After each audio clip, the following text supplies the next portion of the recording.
Olá, muito bom dia, domingo maravilhoso que Deus nos dá, e estamos nesse tema aí sobre a família. Domingo passado a Marília abordou sobre a questão da disciplina e hoje nós queremos tratar com você, enquanto família, sobre esse tema baseado no livro de David Merck, Fidelidade Pactual. É um tema bastante pertinente para esse momento que nós estamos vivendo. Eu quero ler aqui em Malaquias, no capítulo de número 2, verso 10 a 16, que servirá para a gente poder orientar na nossa reflexão e o entendimento nessa manhã. Não temos nós todos o mesmo Pai? Não nos criou o mesmo Deus? Por que seremos desleais uns para com os outros, profanando a aliança de nossos pais? Judá tem sido desleal e abominação se tem cometido em Israel e em Jerusalém, porque Judá profanou o santuário do Senhor, o qual ele ama, e se casou com adoradora de Deus estranho. O Senhor eliminará das tendas de Jacó o homem que fizer tal seja quem for, e o que apresenta ofertas ao Senhor dos exércitos. Ainda fazeis isto: cobris o altar do Senhor de lágrimas, de choro e de gemidos, de sorte que ele não olha mais para a oferta, nem a aceita com prazer da vossa mão. E perguntais: por quê? Porque o Senhor foi testemunha da aliança entre ti e a mulher da tua mocidade, com a qual tu foste desleal, sendo ela a tua companheira e a mulher da tua aliança. Não fez o Senhor o mesmo que, havendo nele um pouco de espírito?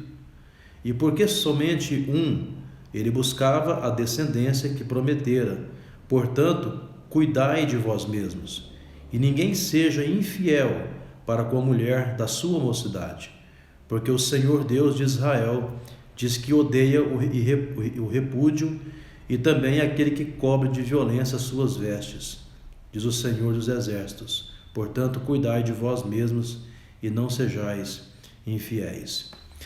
Esse texto é bastante difícil, duro, bem complexo, mas muito claro também no que diz respeito à advertência de Deus contra a infidelidade conjugal. Eu queria pensar com você inicialmente sobre o conceito de fidelidade. Fidelidade é um conceito que tem origem no latim da palavra fidelis, que significa uma atitude de quem é fiel, de quem tem compromisso com aquilo que ele assume. Então, eu sou fiel não só quando eu assumo um compromisso, mas quando eu também cumpro aquilo que eu assumi. E essa é uma característica daquele que é leal, de uma pessoa que é confiável, honesta e verdadeira.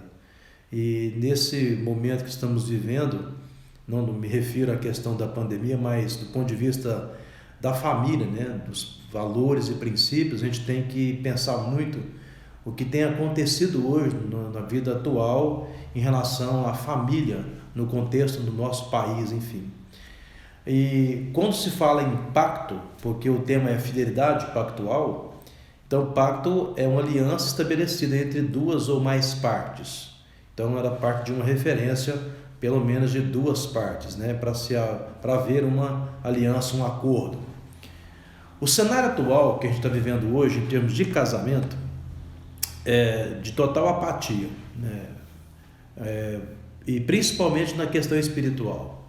Isso é muito perceptível quando você conversa com as pessoas, a família, com pais, com casais que estão com problemas conjugais, filhos com problema com os pais, e você percebe que a questão desse pilar espiritual tem faltado muito na referência da família. E Paulo escreve a Timóteo dizendo assim, eu acho muito importante citar esse texto, nos últimos dias, Paulo fala, sobrevirão tempos difíceis, porque os homens serão egoístas, avarentos, jactanciosos, arrogantes, blasfemadores, desobedientes aos pais, ingratos, irreverentes, desafeiçoados, implacáveis, caluniadores, sem domínio de si, cruéis, inimigos do bem, traidores, atrevidos, enfatuados, mais amigos dos prazeres do que amigos de Deus. Então, muitos desses pecados aí têm alcançado, ou apontado, que Paulo aponta aí, na verdade, tem a ver com a família. A fidelidade conjugal ou a infidelidade conjugal, ela se evidencia e ela mostra, né, a desestruturação da família, que na minha concepção, e eu creio que é a concepção do universo, a família é a principal célula de uma sociedade.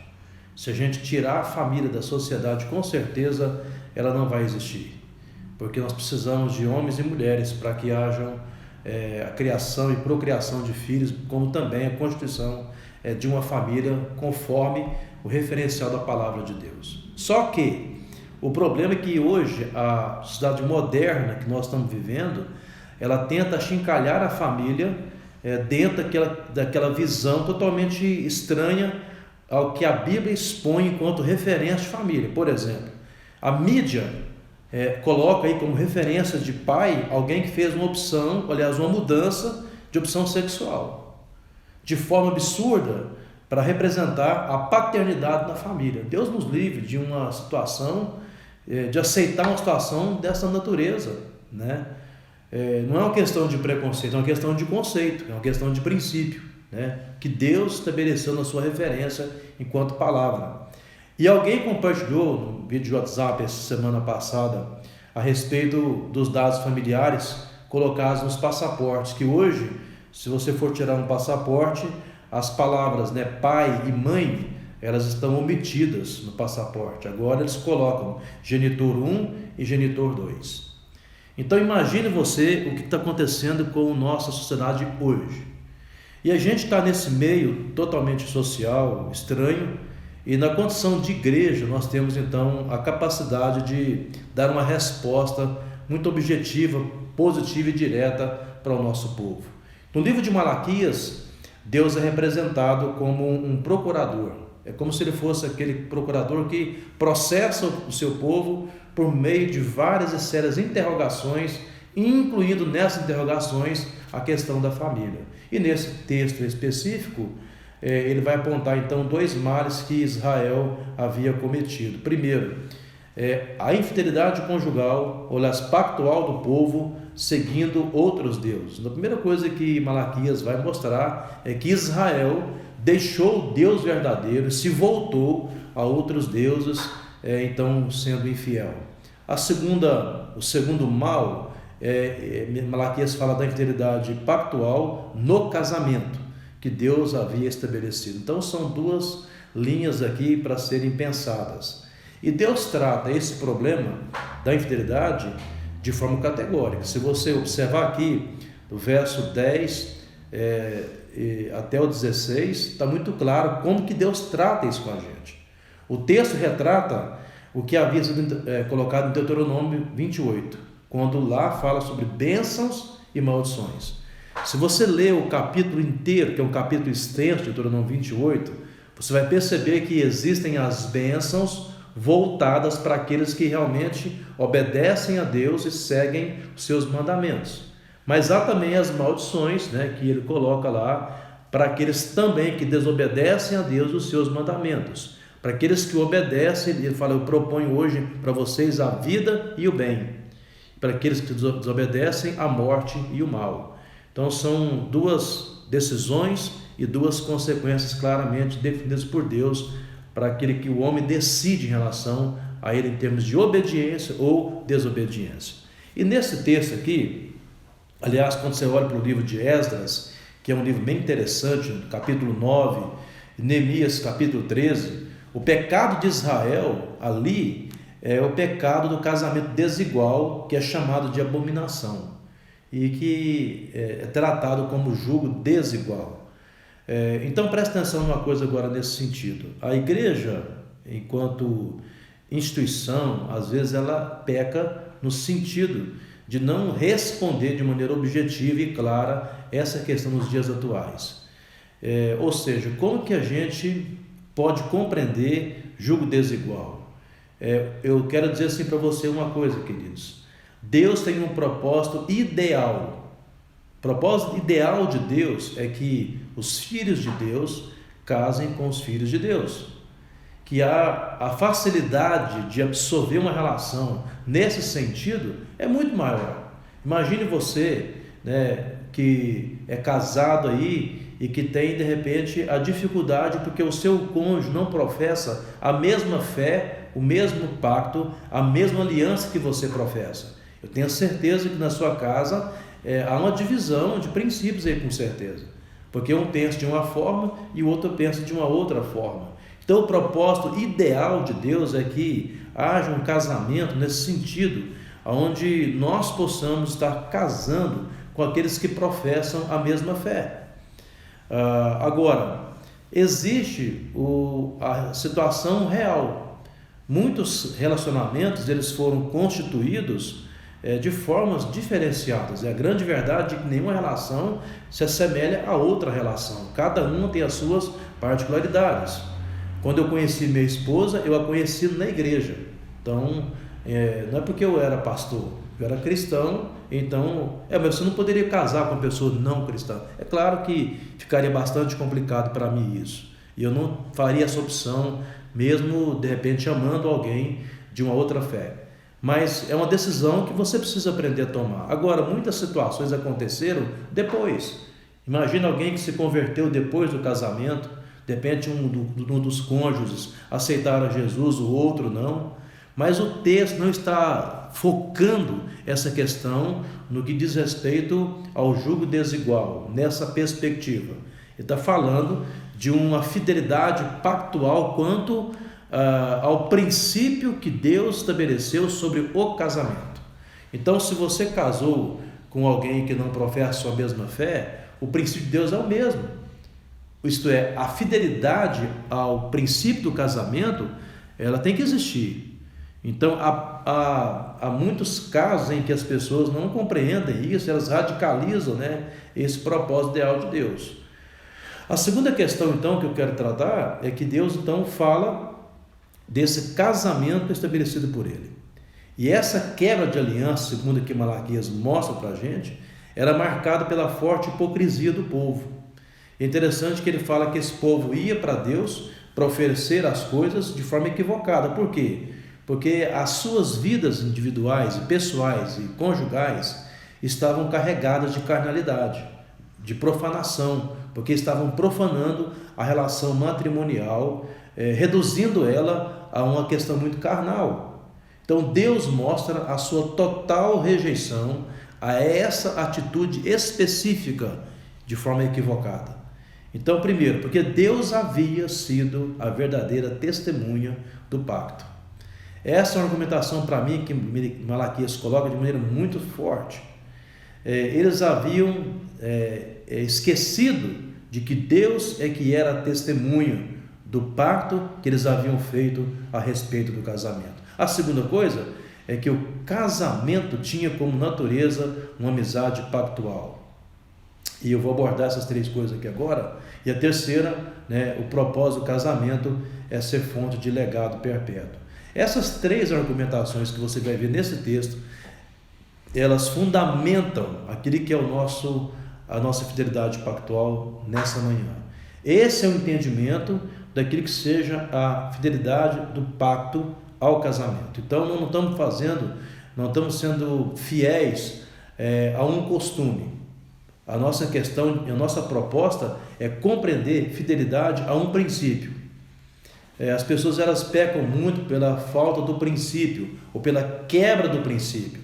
Então, eu não estou aqui querendo tratar de uma questão cultural, porque na questão cultural o casamento ele se diverge.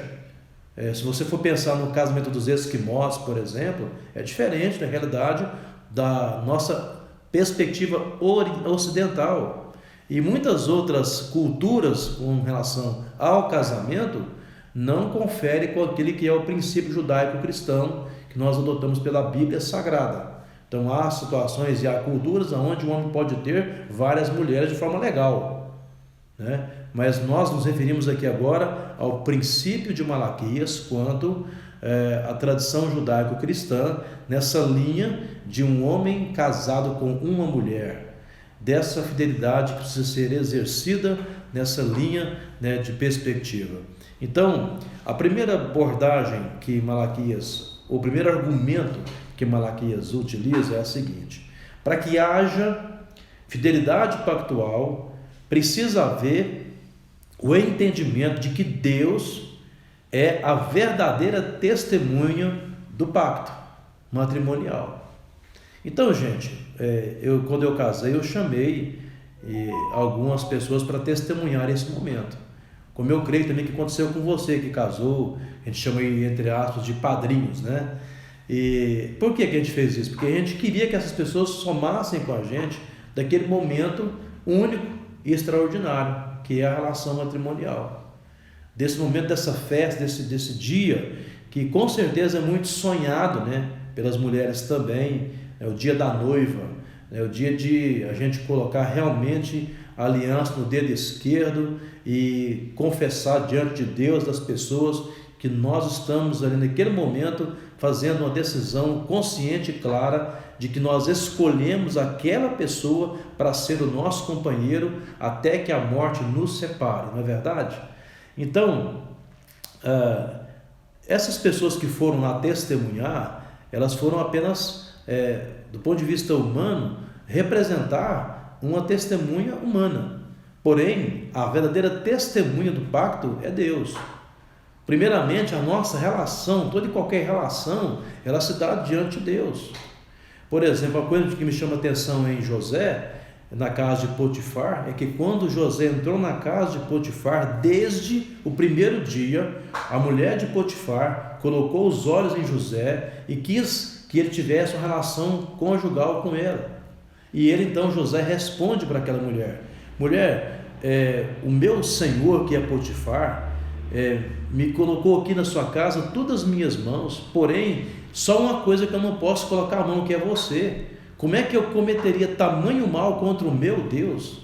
Então José vai ensinar para a gente um princípio que eu acho fundamental. Todo e qualquer pecado relacional, primeiramente ele fere a aliança com Deus e depois com as pessoas. Então, por essa razão, Deus trata com muita seriedade a fidelidade, a aliança conjugal. E essa aliança, ela tem duas dimensões. Primeiro, quando você casa, você faz uma aliança com Deus. O próprio Deus, naquele momento do seu casamento, está sendo o autor e testemunha daquela aliança matrimonial. Segundo, você faz uma aliança, a segunda dimensão, né, com o cônjuge. O homem e mulher são partes aí nessa aliança. E toda infidelidade contra esse pacto quebra de forma vertical e horizontal o que Deus estabeleceu enquanto princípio na relação através do casamento. Então, tenhamos na nossa consciência de que todas as vezes que formos tentados por Satanás, pela sociedade moderna, pelos valores hediondos modernos que são colocados por aí todos os dias, que são assim jogados contra a nossa casa, entenda uma coisa: Deus foi e continua sendo a principal e verdadeira testemunha desse pacto que nós fizemos no dia do nosso casamento.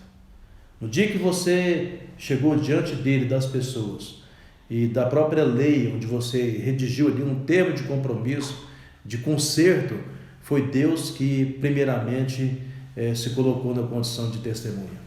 Amém? A segunda coisa que o texto nos mostra é que a natureza do casamento, ela precisa ser encarada como uma amizade pactual. Gente, isso para mim falou muito fundo ao meu coração. Sabe, eu aconselho casais já há muitos anos. Esse ano agora vou para o 28º ano de ministério. Então, centenas de casais, né, a gente já aconselhou, já ouvimos muita gente.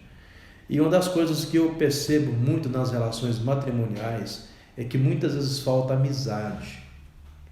Normalmente, os casais procuram para resolver uma crise quando eles estão vivendo, na verdade, como meio que inimigos dentro de casa.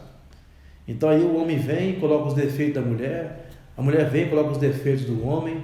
Então aquele que é um ponto de divergência, que devia servir como convergência para mostrar as diferenças saudáveis numa relação, transforma-se muitas vezes em situações para gerar um ponto a favor de quem está querendo resolver a sua parte e não a relação. Veja só, a relação ela é constituída por partes. mas o todo tem que observar. Quando eu aconselho um casal, normalmente eu pergunto: o que você está buscando é para contemplar o que você espera, a sua expectativa, ou para contemplar a relação? Muitas vezes eu percebo que quando alguém procura para resolver um problema conjugal, está preocupado em resolver a sua parte e não a relação. Por isso, muitas vezes, vários casamentos entram em colapso, porque, como Cristo mesmo falou, se uma casa ficar dividida contra si mesma, ela não vai subsistir. E a amizade na relação, ela é fundamental para que haja fidelidade pactual. E aí, Malaquias usa a expressão aqui no verso de número 14, sendo ela a tua companheira. Então, Malaquias caracteriza o casamento como uma relação de companheirismo e de intimidade, de amizade. Companheiro aqui é a mesma expressão que é usada para amigo em Provérbios capítulo 2, verso 16. A mesma noção da palavra companheiro acontece também em Eclesiastes 4, 9 e Juízes 20, versículo 11. Então a palavra amigo dá a noção daquele que é mais chegado, daquele que é melhor. Então, nesse sentido, quem é mais chegado na nossa relação, se não a nossa esposa ou se não o seu esposo? Não é verdade? Então essa noção de amizade, ela falou muito forte comigo, porque às vezes nós não estamos olhando para o nosso cônjuge como nosso amigo. Às vezes muitos casamentos entraram em colapso, até mesmo partiram para a separação, porque as partes começaram a se ver na relação como adversários. Então, isso nos faz entender, gente, que a amizade alimenta de forma muito positiva a nossa relação conjugal e, consequentemente, ela fortalece a nossa fidelidade pactual. Ora, como que eu vou ter coragem de trair o meu amigo, o meu mais chegado? Aliás, o meu melhor amigo, que está mais perto de mim, com quem você conversa, com quem você deita, com quem você se relaciona sexualmente. Como? Então, por isso que Provérbios fala que aquele homem que foge da relação e se envolve com outra mulher, ele quer arruinar a sua vida. Então, o propósito da amizade no casamento é o de contribuir para que nós fortaleçamos o caráter de Cristo no outro. Então, é mais ou menos isso. Olha, eu percebo que a minha mulher, ela precisa ser minha amiga. E com a conversa de pessoas amigas ajuda o outro a crescer. Ao passo que os inimigos, eles só querem ver a derrota do outro, não é verdade?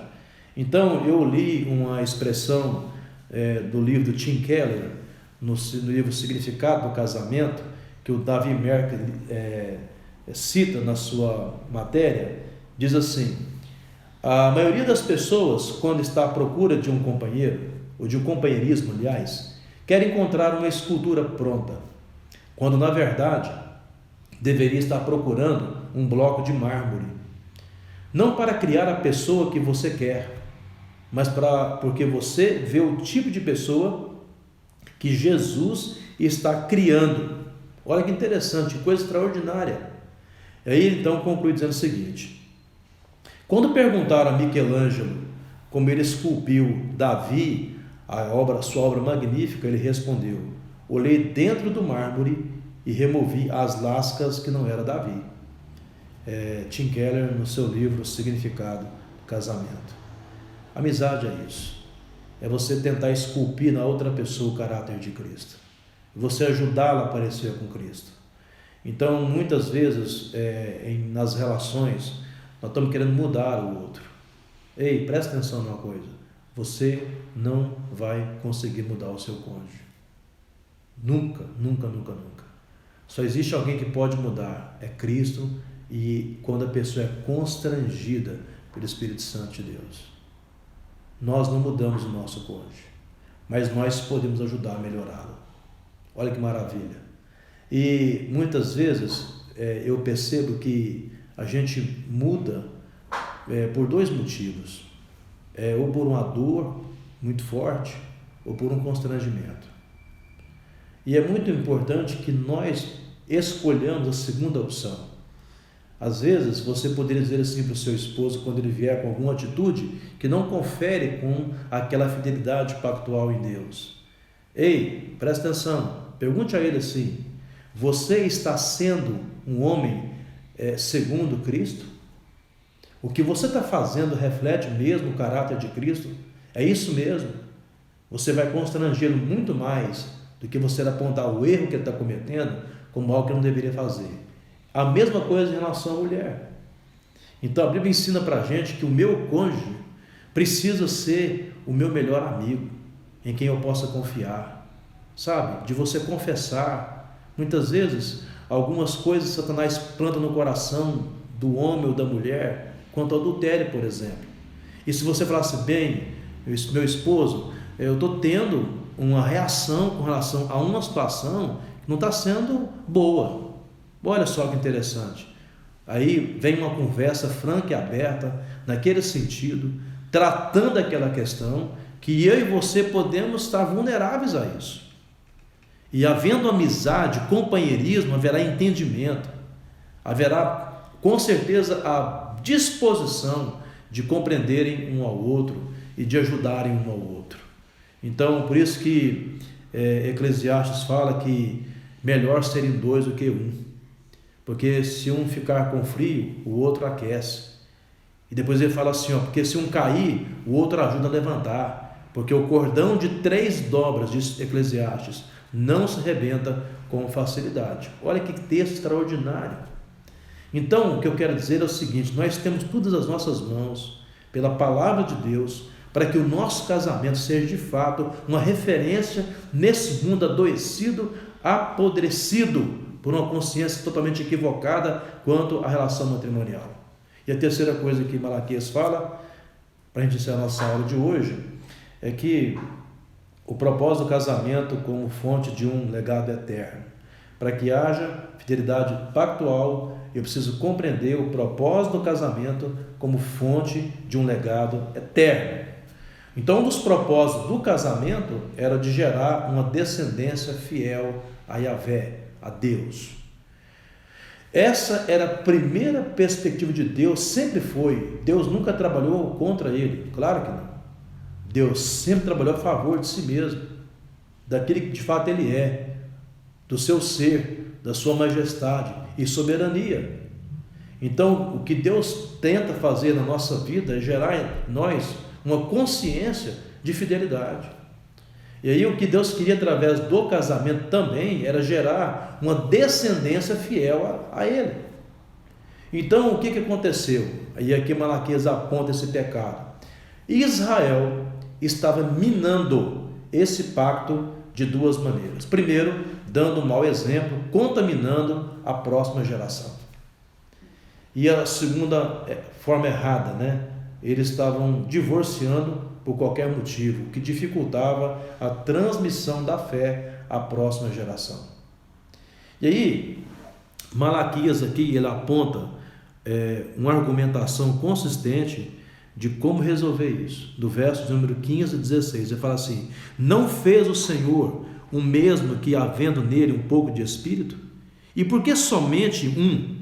Ele buscava a descendência que prometera. Portanto, cuidai de vós mesmos, e ninguém seja infiel para com a mulher da sua mocidade, porque o Senhor Deus de Israel diz que odeia o repúdio e também aquele que cobre de violência as suas vestes. Diz o Senhor dos exércitos: portanto, cuidai de vós mesmos e não sejais infiéis. Deus fez o casamento, essa é a primeira argumentação, visando uma unidade conjugal para gerar um legado fiel. Ora, gente, isso é muito sério. Deus espera que a minha família, que a sua família, o represente às próximas gerações. Então, é mais ou menos assim, é como se dissesse assim: ei, vocês querem conhecer quem é Jesus?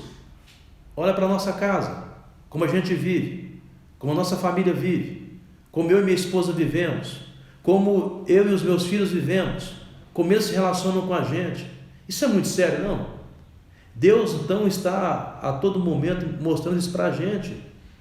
O nosso legado vai definir o quanto nós fomos na geração significativos. Eu não tenho nenhuma dúvida disso, de que o que vai gerar em uma geração vindoura uma conectividade maior com Deus é o modo como eles estão olhando para a gente, de como nós vivemos e tocamos os nossos relacionamentos, especialmente na nossa família. A sua família é um presente de Deus, a minha família é um presente de Deus, mas Deus não a deu para vivermos isso com muita responsabilidade. Então, o casamento visa essa unidade para gerar um legado fiel. E a segunda coisa que o profeta aqui argumenta: Deus detesta o divórcio, porque ao contrário do seu propósito, em que o casamento reflita uma relação pacífica, o divórcio ele gera violência e dor. Quero falar com você que às vezes divorciou ou está pensando em divorciar. Para você que já tomou atitude, a decisão, eu tenho certeza do que eu estou falando. Certamente sobrou nesse momento de separação dor, às vezes violência, traumas, tristezas, com certeza. Eu nunca vi, em todo esse tempo de ministério, qualquer divórcio que aconteceu para trazer alívio. O divórcio ele pode resolver as partes, mas ele não resolve a relação. Vai ficar sempre, vai sobrar sempre uma ponta de uma tristeza, de um sentimento ou de um ressentimento, porque aquilo aconteceu. Mas eu quero dizer a você que está precisando divorciar, pense nesse texto. Deus, quando casou você com seu esposo, com sua esposa, Deus pensou em que vocês o representassem nas próximas gerações. Quando alguém olhasse para a sua vida como casal, visse em vocês o caráter de Cristo. Então esse legado, para mim, ele é fundamental. Então não fique pensando e discutindo divórcio numa perspectiva humana, filosófica. Não. Pense na perspectiva de pacto, de aliança. Muitas vezes, falando sinceramente, eu já pensei em separar, como minha esposa também deve ter pensado em separar de mim, porque nós pensamos diferentes, nós às vezes discutimos de forma, às vezes até acirrada, mas o que não nos permitiu separar? Essa consciência de que nós firmamos um pacto diante de Deus e que esse pacto o representa nas nossas gerações. Então, quando os meus filhos veem a nossa relação matrimonial, eles sabem com certeza que ali há problemas. Ali a gente fica nervoso. E interessante, ouvindo o Paulo Júnior um dia, ele falou assim: sabe por que a gente fica nervoso? Porque a gente tem nervo. Então, o ser humano tem nervo, então você fica nervoso, você fica tenso. O nervosismo gera tensão, mas isso não pode gerar para a gente a separação. Então, o divórcio, ele gera violência, ele gera dor. E aqui Malaquias está dizendo assim: gente, evita isso. Não entra nesse problema, não entra nesse grande mal. Tenham cuidado de mostrar que Deus habita no lar de vocês, do começo ao fim. Somente a morte pode separar. Eu quero terminar dizendo o seguinte: eu conheci alguns casais, dos quais eu tenho e guardo no meu coração com uma memória muito gratificante, de pessoas que morreram juntas, basicamente. A relação era tão forte que o marido foi embora e depois de 2 ou 3 meses a mulher também foi, porque não aguentou a tristeza e a ausência do seu esposo, com quem viveu mais de 60 anos pelo casamento. É isso, queridos. Deus, ele não fez um casamento meu e o seu para ser arruinado. O propósito de Deus é que o nosso casamento reflita o caráter de Cristo, mas também que o nosso casamento possa ser vivenciado de uma forma muito maravilhosa. Sabe, invista no seu casamento. Vamos investir nos nossos relacionamentos. Muitos casais não investem no seu casamento. Eu sei que o tempo agora é de reclusão, é de pandemia, está sendo muito complicado, muita coisa, mas também é uma oportunidade que Deus está nos dando de rever valores e princípios, especialmente na nossa casa, na nossa família. Então, minha oração nessa manhã é que Deus possa grandemente abençoá-lo. Que você seja uma pessoa totalmente feliz na sua vida conjugal, na sua vida matrimonial, em nome de Jesus. Quero orar com você. Senhor, muito obrigado por esse momento de entendimento da Tua Palavra. Pai, nós sabemos muito bem o quanto é difícil algumas coisas, em especial quando a questão é relacional, porque somos pecadores, somos falhos. Mas queremos, ó Pai, nessa manhã, te agradecer pelo privilégio de sermos contemplados com essas orientações da Tua Palavra, para que possamos ser fiéis ao pacto que nós assumimos com o Senhor e com o nosso cônjuge, diante do Senhor e diante das pessoas. Dá-nos, ó Deus, as condições necessárias para realmente refletirmos o caráter de Cristo nas nossas gerações. E assim, ó Deus, o Senhor habite em nós ricamente com a Tua palavra santa e bendita, e gerações possam ser impactadas, não, ó Deus, por aquilo que a mídia coloca de uma forma referencial equivocada e errada, mas, ó Deus, através da nossa vida como cristãos verdadeiros ao Senhor, que refletem perfeitamente, plenamente o caráter de Cristo. Te louvamos, ó Pai, por tudo e oramos com o nosso coração grato em nome do Senhor Jesus. Amém. Quero aproveitar ainda, dizer a você que é pai nesse dia dos pais. Deus te abençoe. Seja um pai segundo o propósito de Deus.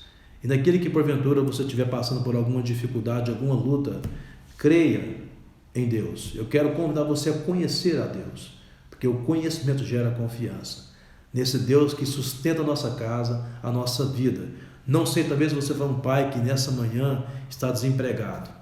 Quero orar por você para que Deus possa dar a você um trabalho, porque eu sei o quanto isso mexe com a sua estrutura enquanto pai, enquanto provedor. E em todas as coisas eu quero dizer a você, Deus está com você. Deus é o nosso Pai Celestial e que não nos abandona. Então, nesse sentido, feliz Dia dos Pais para você, para a sua casa. Aproveite aí, né? Tenha um feliz almoço com a sua família, uma relação agradável e saudável. Deus possa realmente fortalecer você enquanto pai, em nome de Jesus. Deus te abençoe.